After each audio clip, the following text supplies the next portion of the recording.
Welcome to Common Ground in Newtown. Last week, you saw on our show where Brian Hartgraves and I interviewed 3 candidates for Newtown Council, and today we thought we'd bring back 4 candidates who are running and ask them similar types of questions. Hi, my name is Chris Eide. I'm running for Legislative Council in District 1. And I'm Jill Soderholm, and I'm running for Planning and Zoning, District 1.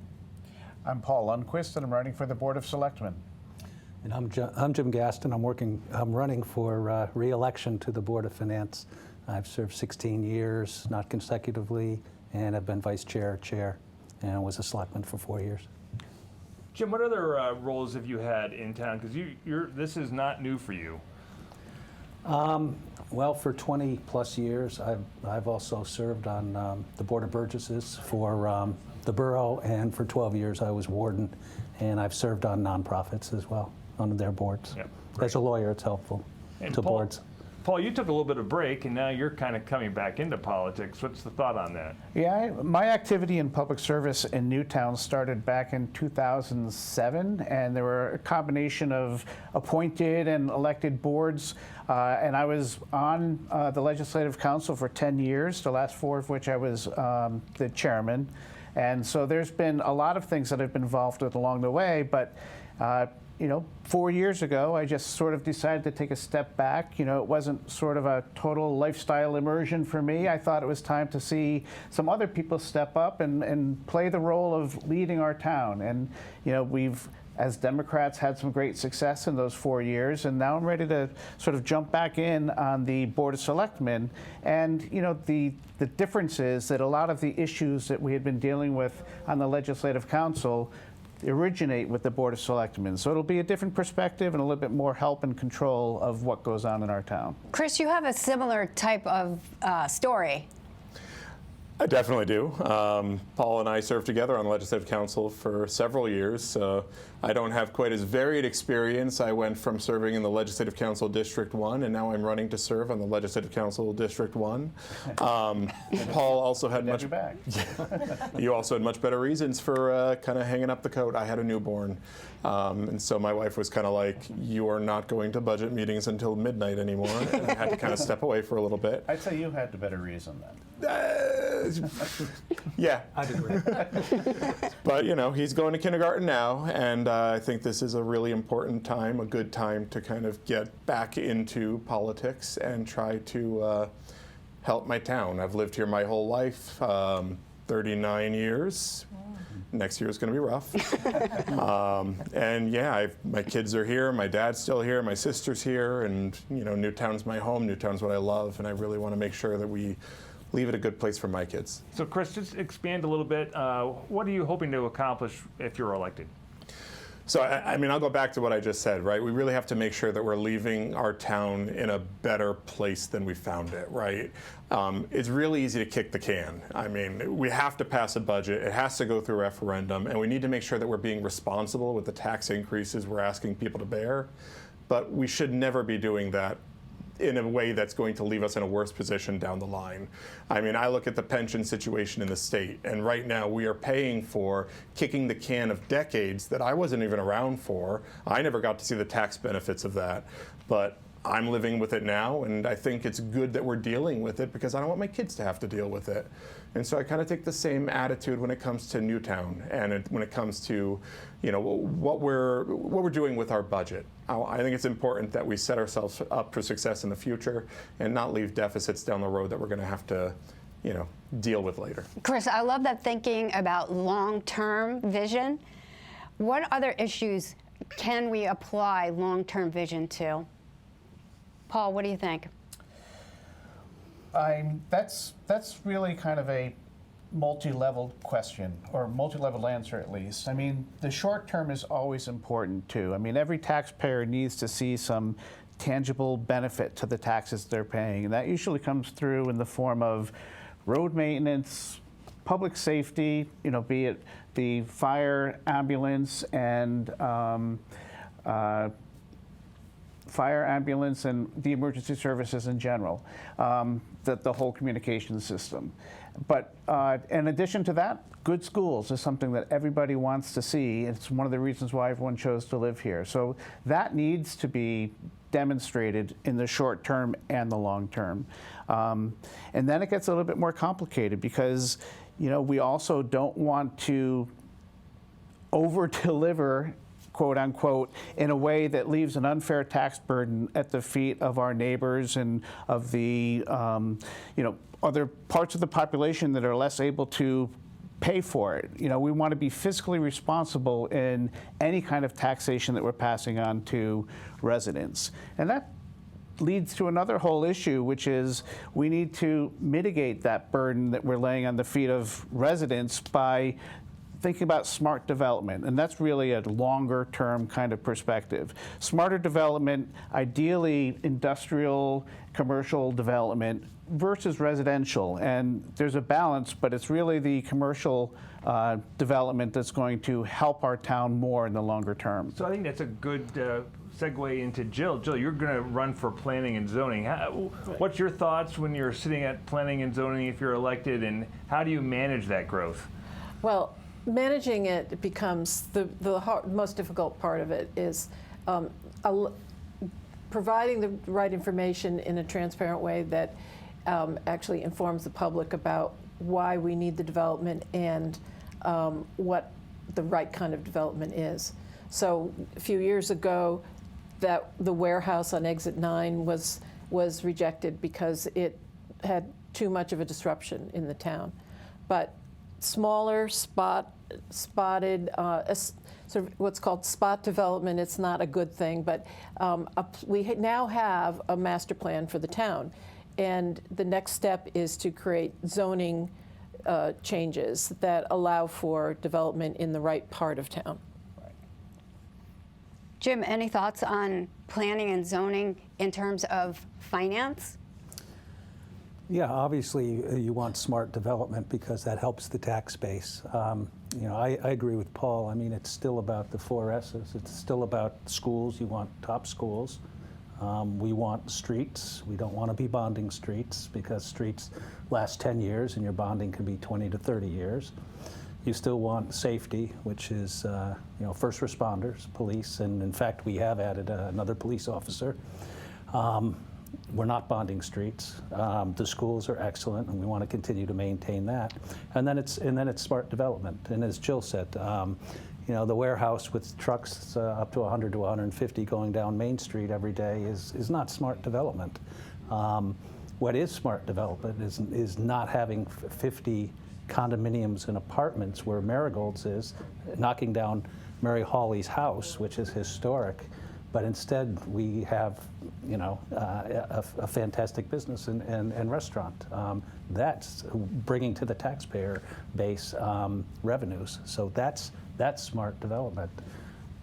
And Jill, you touched on an important point, and I'm wondering if everybody can kind of chime in on the thought, and that is informing the public.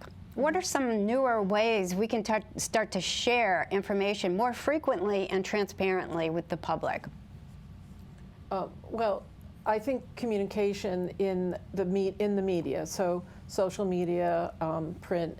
People, I'm really surprised, having just newly entered this arena, that Newtown Bee is so well read. I mean, it's paper, but people look at it all the time online, and I think that seems to be a very effective vehicle. But also, I think public meetings where we introduce the project before it even gets too far. What do you think? Informal committee meetings that introduces the notion to the public. Excellent, love it. Chris, as on the younger side, what are your thoughts about it? Well, half of me wants to be like, yeah, I want a TikTok page, Yeah. but I mean, Honestly, I think Freedom of Information Act is like a big one, because there's a lot that we should already be doing and we have to do legally. And I always thought one of the best ways to make sure that information was readily available was, when I was doing my minutes for, I was chair of finance and administration, I tried to make sure that I was capturing everything that was said, getting every vote, like, following Robert's Rules of Orders properly in meetings, like the way we conduct ourselves as public officials and the way that we keep our records properly and adhere properly to state law, I think, is huge, right? So to me, I love social media, probably more than I should, but I really think we have to follow the law and do the correct things, in that avenue, and I think that gives the public a lot of insight. Well, it's getting better too, because our technology is getting better. It's controversial, but AI is helping a lot with getting the minutes correct, because we have a record, we can refer to it, and we can use it properly. So, Paul, if you're elected to the Board of Selectmen, how do you increase transparency to what's going on to that board? Well, even thinking back to when I was chair of the Legislative Council, I probably spoke a lot more than I needed to, because I was speaking to the public. I wasn't just speaking to other council members who already kind of knew what was going on. I wanted to make sure that I was explaining the process and all the legal steps that needed to be covered, because I was speaking to the audience. And the same can be said for the Board of Selectmen. I think greater transparency in a lot of those items that come from the Board of Selectmen and the First Selectman could probably do with a little bit more over-explaining for the public. And I feel like that's something I can do. I have a very reasoned perspective when I'm thinking about breaking down an issue, and I am good at really explaining things to someone who doesn't understand. And I feel like that is something that could, from day one, sort of tangibly add some value there. Jim, one of the things we've heard is that the whole budget process is pretty complicated. How do you explain that or make that better well known, the process for getting a budget passed for the town? Sure. Well, first of all, I want to commend the public for a couple of years ago in a referendum overwhelmingly supporting the continuance of the Board of Finance. That we have a process where there's really two sides. There's the Board of Education and then there's the town side. The First Selectman will present the town side budget to the Board of Selectmen. The Board of Selectmen will then do their meetings and interviews, talk to department heads, ask questions. The Board of Education does the same thing. The superintendent submits her budget or his budget. And then once the Board of Education passes their budget and the Board of Selectmen passes their budget, then it goes to the Board of Finance. And the Board of Finance is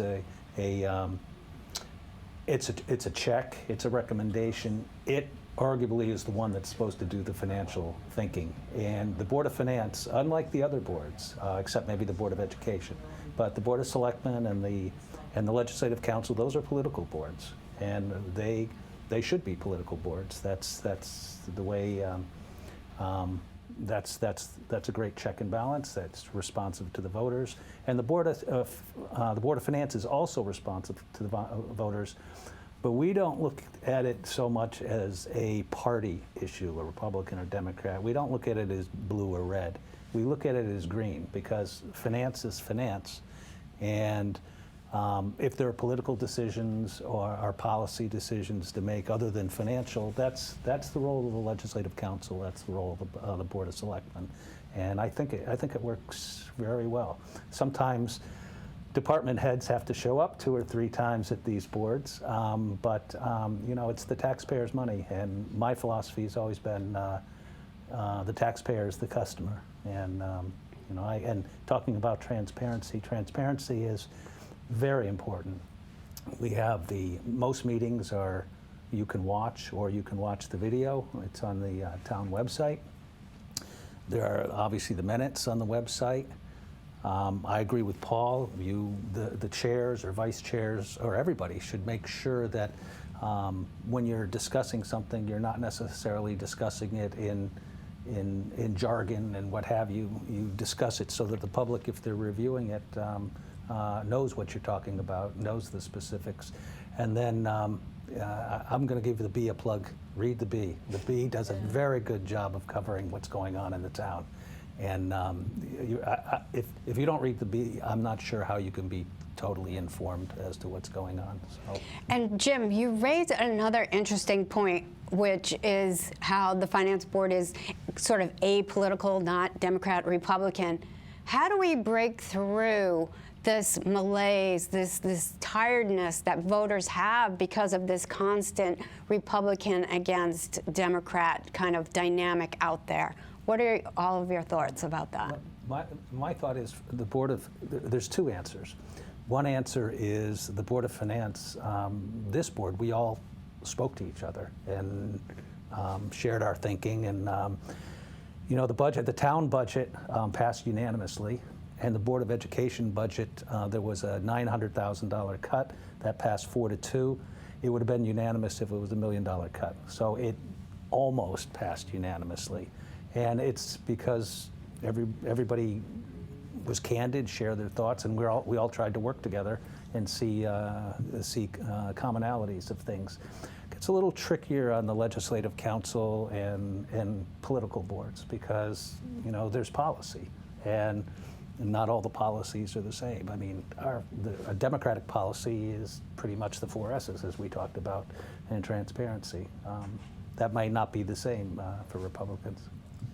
Yeah, and I would just add, totally agree with what you said, Jim, but I would also add that, you mentioned the national political flavor. And I think locally, it's inevitable that there are different perspectives and different paths to getting things done. And, no matter what the mix of a board is, politically by party, we still have a pretty good ability to talk things through. And it comes down to how many people vote for which solution. But in the number of times, probably just a small handful of times, when national political issues really do sort of seep into Newtown, it's very unappealing to the public. It's very unappealing to anybody who's elected trying to participate in those boards. I think it sticks out like a sore thumb. And I think we've done a pretty good job of keeping the national political tone out of our local politics. And I sure hope that stays that way. Yeah, politics is nicer in Newtown. Yeah. Yeah. How about you, Jill? Do you have thoughts? I'm sorry? Do you have thoughts? Well, I do. I think that Paul's got it too, because even though there are national dynamics or conflicts that we all have opinions about, I think when it comes to day-to-day living in Newtown, that we're not as conflicted in making decisions on behalf of the community. So Chris, I'm wondering, do you have any ideas for kind of increasing voter turnout this year? Oh, that's easy. Yeah, I mean, we have to be visible. I mean, as Democrats, I think we need to be out there. We need to make sure that we're at events, we're publicly visible. But I also think that a lot of it comes down to who we are as people and who we are in the community. And I think we got a really strong slate. We are all deeply rooted in Newtown. We've been here a while. It's those ties, I really think, are what make a campaign more than waving in a parade. Even though I love the Labor Day parade, obviously. And I'll just say my sarcastic response really comes down to the voter turnout for our typical budgets each year, and that is becoming more and more of a chronic problem for Newtown and a lot of other towns around us. But it's just absolutely a problem that many, many big decisions are being made by too few of people, and it's just not right. And if there was a magical way to fix that, we would have done it by now. But we think about that every time the budget comes around, and it is a matter of social media, and there is some phone calling to make sure people know the budget's happening and to get out there to vote. And it's really just an ongoing issue that needs to be battled. But last year we did very well on the voter turnout, relatively speaking, We right? We did better. We did better. It was better than it had been. It had been really terrible. But, so I would say better is still good in this case. I mean, we'll see with the coming budget. I feel like this was one where services were impacted in such a way that it was very visible. which I definitely think could help drive engagement in the budget process. I mean, sounds silly, you know, the idea that a truck is not going to be coming to your curb to pick up recycling, that does have an impact on people, and that might drive engagement. So yeah, hopefully we will see better turnout. Yeah. What would you say to a constituent who would say, I'm losing services and my taxes are going up? You're right. I mean, that is absolutely true. We live in the confines of reality. We live in the confines of what our budget is. Recycling is offered to all Newtown residents free of charge. You just have to drive to the transfer station. There are a good portion of Newtown residents who weren't participating in the curbside program, you know, even when it was going to continue to exist. So it's a trade-off, and I think that's a very valid question to really ask the question of, you know, what am I getting for my taxes? And you're getting a, you know, world-class school system. We have one of the best school systems, you know, in the state here in Newtown. We perform very well for, you know, comparable towns, and you get some pretty good services too. So I understand it's sad to see a good service that people like go. But at the same time, we can only support the budget we can support. There's some, you know, there's some driving forces which are being dealt with. One is our health insurance is self-funded, and there's been very significant increases in claims in health insurance, which is being addressed because the health insurance costs and the payments that people, the raises that they have to pay, has gone up to address that, but it's still a significant financial driver. Obviously there's inflation and cost, and then the state has significantly cut some of the state funding that provides the town and the Board of Education. So those are the realities that the town is dealing with. And I think when you make that was resounding, and in meetings as well as in the paper, and the voters appreciated, I believe, the transparency of those issues, and that's why they overwhelmingly passed the budget, approved the budget on the first round. Mm-hmm. Yeah. Well, great conversation, everyone. Thank you so much for being with us today. Do you all have any closing thoughts before we end the show? I would say please vote. Please vote. Even though we sometimes hear, well, I'm not going to go to vote because I really don't have a problem. I like the town. Please vote, yes. Because that tells us better that you like what we're doing. Yeah, show up. Show up for yourself. Yes. That's right. Exactly. Awesome. And thank you for joining another edition of Common Ground in Newtown. If you have any questions for our candidates, please drop them in the comments because they want to hear from you. Absolutely.